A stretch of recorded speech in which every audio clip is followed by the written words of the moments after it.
Paschimbanga school সার্ভিসের তরফ থেকে যে গ্রুপ সি এবং গ্রুপ ডি এর পরীক্ষা হয়েছিল, সেখানে অনেকেই একটা বিষয় প্রশ্ন করেছেন যে আমার শিট এই জায়গায় ভুল হয়েছে, ওই জায়গায় ভুল হয়েছে, আমি রেজাল্ট কি আমি পাবো না, বা রেজাল্ট কীরকম কী হবে, বা আমাদের এই শিট ভুলের কারণে কি আমাদের ইন্টারভিউর যে নম্বর সেটা কি কম আসতে পারে, এই শিট ভুলের কারণেই কি আমরা পরবর্তী স্টেপে যেতে পারবো না, এই সমস্ত বিস্তারিত নিয়ে আমরা কিন্তু আলোচনা করব আপনাদের এই ভিডিওর মধ্য দিয়ে। অবশ্যই ভিডিওটা প্রথম থেকে শেষ পর্যন্ত দেখবেন। ভিডিওটা নিচে লাইক বাটন আছে, লাইক বাটন টিপে দিন, এবং আমাদের চ্যানেল নতুন হয়ে থাকলে অবশ্যই চ্যানেলটিকে সাবস্ক্রাইব করে পাশে নোটিফিকেশন অন করে দেবেন। এবং আপনার যদি কোনো বন্ধু থাকে, সেই বন্ধুকে কিন্তু অবশ্যই এই তথ্যটা শেয়ার করার জন্য তাকে কিন্তু শেয়ার করবেন। বিষয় হচ্ছে, দেখুন, শিট ভুল। শিট কোথায় ভুল হচ্ছে সেটা সব থেকে বড় বিষয়। যে শিট ভুল মানে কিন্তু আপনার রেজাল্ট আসবে না, এরকম কিন্তু নয়। শিট কোথায় ভুল হচ্ছে সেটা বড় কথা। যদি আপনি দেখা যায় যে ঠিক এরকম, যে আপনি যে শিটে লিখেছেন, আপনি যেখানে লিখেছেন শিট, যেখানে রোল নম্বর যেখানে লিখেছেন, ঠিক সেই জায়গায় আপনার রোল নম্বরে লিখতে আপনার ভুল হয়েছে। আপনার রোল নম্বর সাপোজ বললাম আমি 1 2 3 4 আপনার রোল নাম্বার। এখন নিচে দেখবেন শিটের এই 1 2 3 4 লেখার জন্য আমাদের কি ছিল, একটা বোল্ড করার মতো জায়গা ছিল। ঠিক আছে, ভালো করে খেয়াল করবেন বিষয়টা। এখন দেখুন 1 2 3 4 এই যে রোল নম্বর আছে, আপনার এই যে নম্বরগুলো রয়েছে, আপনার রোল নম্বর 1, তো 1 নম্বর এখানে এই ঘরগুলো সবগুলো 1 দেওয়া আছে, এই ঘরগুলো সবগুলো 2 দেওয়া আছে। ঠিক আছে, এগুলো সবগুলোয় 2 দেওয়া আছে, আর পরেরটায় সবগুলোয় 3 দেওয়া আছে। ভালো করে খেয়াল করুন। ঠিক আছে, এখন আপনার এখানে 1 2 3 4 রোল নম্বর, কিন্তু ব্যতিক্রম দেখা গেল যে আপনার 2 এ লেখার জায়গায় 3 লিখে ফেলেছেন এইখানটায়। কিন্তু আপনি যখন বল করেছেন তখন 1-এর জায়গায় 1ই বল করেছেন, 2-এর জায়গায় 2ই বল করেছেন। ঠিক আছে, এখানে 3 যেমন আছে, 3-এর জায়গায় 3ই বল করেছেন। এক্ষেত্রে আমি বলবো 100% আপনার কোনো রকম রেজাল্টের কোনো সমস্যা হবে না। আপনি শিওর থাকুন যে আপনার রেজাল্ট আসবেই, গ্যারেন্টি। শুধুমাত্র সমস্যা কোথায়, যদি আপনি বল করতে ভুল করুন, যদি আপনি বল করতে যদি আপনার ভুল হয়ে যায়, সেক্ষেত্রে কিন্তু আপনার রেজাল্ট আসবে না, রেজাল্ট কিন্তু আসবে না। অর্থাৎ এই বোল্ড করার ক্ষেত্রে আপনার কিন্তু খুবই গুরুত্বপূর্ণ।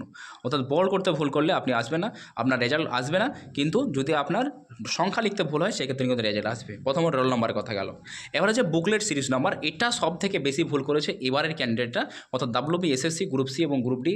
অনেক ক্যান্ডিডেট এরকম রয়েছে যারা একেবারেই নতুন ছেলেমেয়ে, যারা গিয়েছিল পরীক্ষা অনেকজনের ভালো হয়েছে, কিন্তু দেখা গেল কি যে তারা জানে না বিষয়টা, যে গ্রুপ সি এর প্রশ্ন, সুতরাং শিটের বুকলেট নম্বর সেখানে গ্রুপ সি লিখে দিয়েছে, গ্রুপ ডি এর প্রশ্ন ওই জন্য শিটের বুকলেটের জায়গায় গ্রুপ ডি লিখে দিয়েছে। এরকম ঘটনা কিন্তু গ্রুপ সি এ সর্বোচ্চ হয়েছে, গ্রুপ ডি এ কম হয়েছে। এই প্রশ্নটা বারবার আমাকে প্রশ্ন জিজ্ঞেস করার জন্য আমি কিন্তু ভিডিওটা জানাচ্ছি, ভিডিওর মধ্যে দিয়ে, যে গ্রুপ সি এর ক্ষেত্রে প্রশ্ন যে সিরিজ ABCD যে সিরিজ ছিল, সেই সিরিজ আপনি না লিখে সি লিখেছেন, স্যার এই ক্ষেত্রে আপনি নিশ্চিত থাকুন যে আপনার শিট রেজাল্ট আপনি ওই স্কোয়ার কার্ডে জানতে পারবেন যে কত নম্বর পেয়েছেন, কিন্তু সেই নম্বরটা আপনার পাস করার মতো হবে না। কেন বলছি, কারণ ধরেন গ্রুপ সি আপনার বুকলেট নম্বর লিখেছেন, সেখানে সেই গ্রুপ সি এর সাথে আপনার শিটের যে সিরিজ সেইখানে মিলবে না, আর মিল থাকার কারণে আপনার ওখানটায় দেখাবে যে আপনি ভুল করেছেন। ঠিক আছে, ভুল করার কারণে দেখা যাবে যে আপনার কোনো রকম নম্বর আসবে না। ঠিক আছে, আর যদি দেখা যায় যে আপনার রোল নাম্বার বোল্ড করতে ভুল করেছেন, সেক্ষেত্রে কিন্তু আপনার কোনো রকম আসবে না, আপনার রেজাল্টও আসবে না, একবারে সম্পূর্ণ জিরো। এবার যদি আপনি যদি স্কুলের মানে যেখানে পরীক্ষা দিচ্ছেন, অর্থাৎ ভেন্যু কোড যেটা ছিল, ভেন্যু কোড যদি ভুল হয় আপনার, সেই ক্ষেত্রে কিন্তু রেজাল্ট আসার সম্ভাবনা রয়েছে। যদি আপনার দেখা যায় যে আপনার যে সিগনেচার রয়েছে, সিগনেচার যদি অনেক সময় সিগনেচার যদি দেখা যায় যে সিগনেচার যেটা ছিল আপনার মেন সিগনেচার, সেখানের সাথে সেই সিগনেচারে কিছুটা পার্থক্য রয়েছে, অল্প স্বল্প একটু পার্থক্য হলে আপনার কোনো রকম সমস্যা হবে না। কিন্তু যদি বেশি খুব পার্থক্য দেখা যায় যে কোনো রকম মিলছেই না, একবার নিতান্ত, সেই ক্ষেত্রে কিন্তু আটকে দিতে পারে।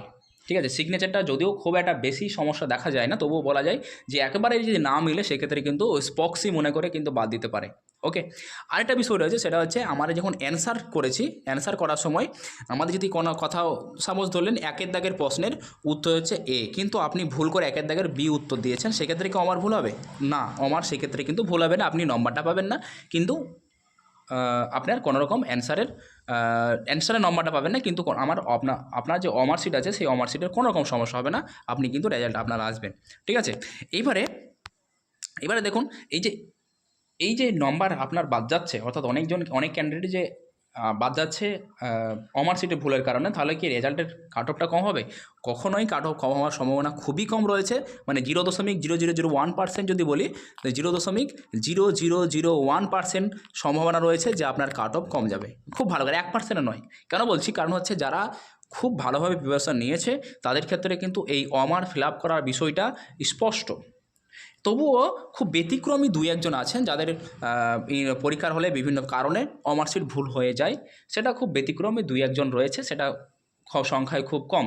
কিন্তু বেশিরভাগ ক্ষেত্রে যারা প্রিপারেশন নিয়ে থাকে, তাদের কিন্তু এই শিটের কোনো রকম সম্ভাবনা ভুল হওয়ার সম্ভাবনা খুবই কম।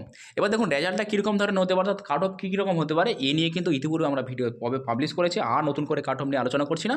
তবে সেই ভিডিও আপনি দেখে আসতে পারেন, আমাদের সেই চ্যানেলে রয়েছে সেই ভিডিও।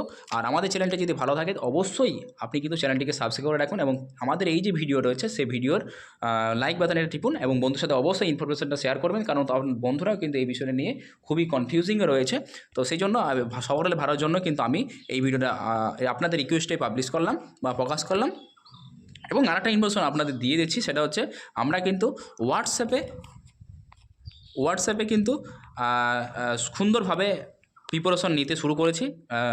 আপনার ইন্টারভিউয়ের জন্য আমাদের রেজাল্ট বা স্কোয়ার কার্ড পাবলিশ হওয়ার পরেই কিন্তু আমরা অনলাইনে গুগল মিটের মাধ্যমে বা হোয়াটসঅ্যাপ গ্রুপ মিটের মাধ্যমে আমরা কিন্তু ক্লাস নেব, এবং অফলাইনে রেজাল্ট হওয়ার পরে আমরা কিন্তু অফলাইনে ক্লাস নেওয়ার চেষ্টা করব, যে মক ইন্টারভিউ। তার জন্য কিন্তু আপনাকে অবশ্যই আমাদের হোয়াটসঅ্যাপ গ্রুপে যুক্ত হতে হবে, এবং আমাদের চ্যানেলটিকে সাবস্ক্রাইব করে পরবর্তী ভিডিওগুলো অবশ্যই দেখতে হবে। কারণ বিষয়টা হচ্ছে যে ইন্টারভিউ একটা খুব গুরুত্বপূর্ণ একটা পার্ট রয়েছে, যে পার্টটার দ্বারা আপনি কিন্তু চাকরি পাবেন বা পাবেন না এরকম ঘটনা কিন্তু দেখা যাবে। যাক, সেই বিষয়ে আর বেশি কিছু আলোচনা করছি না। আমাদের পরবর্তী ভিডিওগুলো দেখার জন্য অবশ্যই আমাদের চ্যানেলটিকে সাবস্ক্রাইব করবেন।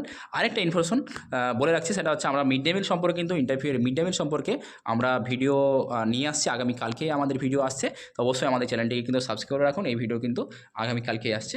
ধন্যবাদ, আজকের ভিডিও